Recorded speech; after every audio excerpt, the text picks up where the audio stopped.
বড় দিও খালে হেলাই কাকাতে খুশি হইছে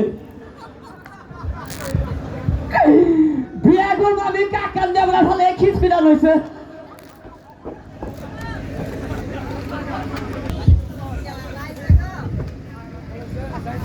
এই যে বাংলাদেশ থেকে আসাম আইছি চিন্তা ভাবনা করছি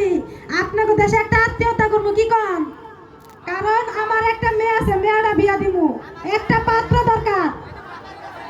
বাবা পাত্র নিয়ে বাবা মাত্র একটা পাত্র দরকার আমার আমরা বিয়া করেন নাই মিছা কথা কোন কে শোনেন আমার মেয়ে হলো অবিবাহিত একটা হ্যান্ডসাম স্মার্ট ছেলের কাছে বিয়া দিব বুঝেন নাই গেদি কি কও কোনে গেছিলা আমি গেছিলাম আমার বান্ধবীর বাড়ি একটু কুতকুত খেলতে ওই যে হলো কত জায়গা থেকে বিয়ার ঘর আইলো বিয়া কিন্তু তোমার হইতাছে না খালি পাড়া বাড়াইলো বলে একটু সংসারের কাজ কাম হিকো বাড়ি গেছে হইতাছে না বেকাদা কেন গো আমাকে দাঁড়ান আমরা চিনবে না তো আমি বীর পুরুষ বীর পুরুষের অনে দাঁড়ায় কথা কোন দাদা ভাই হে বাইতে নাই আরে আমার একটা ছেলে বিয়া করাবো এমন একটা মেয়ে আছে কি কইলেন দাদা আমার ছেলে বিয়া করাবো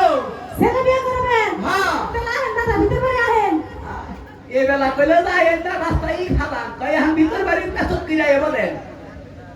দিদি হ্যাঁ দাদা দাদার তো দেখতাছি না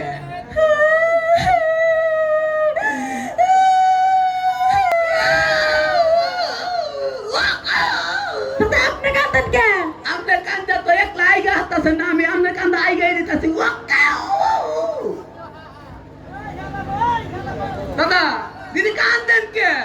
কান দিয়া দুঃখের কথা কয়েন না দাদা হ্যাঁ